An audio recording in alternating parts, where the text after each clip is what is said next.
ಬೆಂಗಳೂರು ದಕ್ಷಿಣ ಜಿಲ್ಲೆಯಲ್ಲಿ ಜಮೀನು ಮಾರಾಟ ಮಾಡಬೇಡಿ, ನಿಮ್ ಬೆಲೆ ಆಕಾಶಕ್ಕೆ ಇರ್ತದೆ, ಗಗನ ಮುಟ್ಟುತ್ತೆ, ಮಾರಾಟ ಮಾಡಬೇಡಿ ಅಂತ ಹೇಳಿದಂತ ಮಿಸ್ಟರ್ ಶಿವಕುಮಾರ್ ಇವತ್ತು ಬಿಡದಿಯ ನನ್ನ ರೈತರು ಯಾವೊಂದು ಕೃಷಿಯನ್ನ ಮಾಡ್ತಾ ಇದ್ದಾರೆ, ಹಾಲನ್ನ ಉತ್ಪಾದನೆ ಮಾಡಿ ಇವತ್ತು ನಿಮ್ಮ ಬೆಂಗಳೂರು ಡೈರಿಗೆ ಆಗ್ತಾ ಇದ್ದಾರೆ. ಈ ತೀರ್ಮಾನ ಮಾಡಿದ್ದು ಕುಮಾರಸ್ವಾಮಿ, ಇದು ಕುಮಾರಸ್ವಾಮಿ ಮಂತ್ರಿಯಾಗಿ, ನಗರಾಭಿವೃದ್ಧಿ ಮಂತ್ರಿಯಾಗಿ ಆ ಒಂದು PMICPA ಯೋಜನೆಯ ಚೇರ್ಮನ್ ಅಥಾರಿಟಿ ಮಾಡಿ ರಚನೆ ಮಾಡಿ ಆ ಒಂದು ಅಥಾರಿಟಿಗೆ ಅಧ್ಯಕ್ಷ ಸ್ಥಾನದಲ್ಲಿ ಕೂತು ಕೆಲಸ ಮಾಡಿದವನು ಯಾರು? ಈಗಿನ ಮುಖ್ಯಮಂತ್ರಿ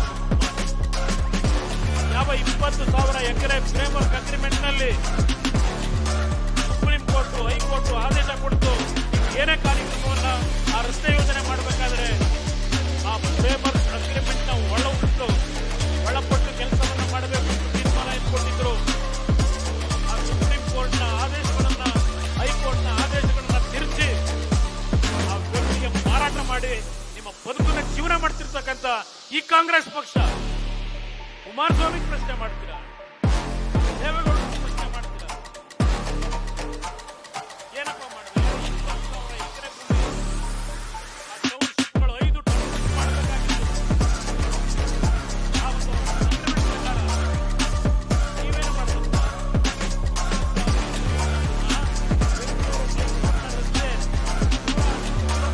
ಏನಾಗಬೇಕಾಗಿತ್ತು? 1,75,000 ಎಕರೆ ಭೂಮಿಯನ್ನ ಆ ಡೆವಲಪ್ಮೆಂಟ್ ಅಥಾರಿಟಿ ಅಂತ ಹೇಳಿ PMICPA ಇನ್ಫ್ರಾಸ್ಟ್ರಕ್ಚರ್ ಕಾರಿಡಾರ್ ಅಂತ ಉದ್ಘಾಟನೆ ಮಾಡಿದ್ದಾರೆ.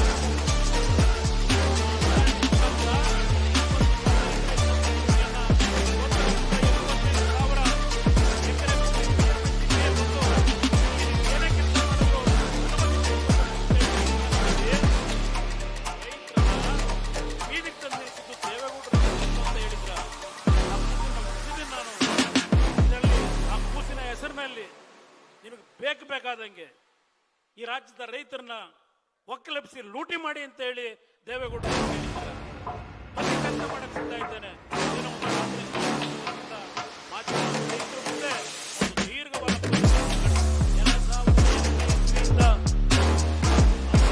ಆ ರೈತರ ಪರವಾಗಿ ಯಾವ ಹೋರಾಟ ಮಾಡಿದ್ದಾರೆ, ವಕೀಲರುಗಳಿಗೆ ಹಣ ಕೊಡಬೇಕಾದ್ರೆ ಎಷ್ಟು ದಾನ ಮಾಡಿದ್ದಾರೆ,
ಸತ್ತರದ ಹೆಬ್ಬೆಟ್ಟು ಹಾಕೊಂಡು ಆ ಬೆನಗಾನಹಳ್ಳಿಲಿ ಮಾಡ್ಕೊಂಡಿದೆಯಲ್ಲಪ್ಪ ಕಾಂಗ್ರೆಸ್ ನಾಯಕರೇ. ಎಲ್ಲ ಡಾಕ್ಯುಮೆಂಟ್ಗಳಿದೆ ಈ ರಾಜ್ಯದಲ್ಲಿ.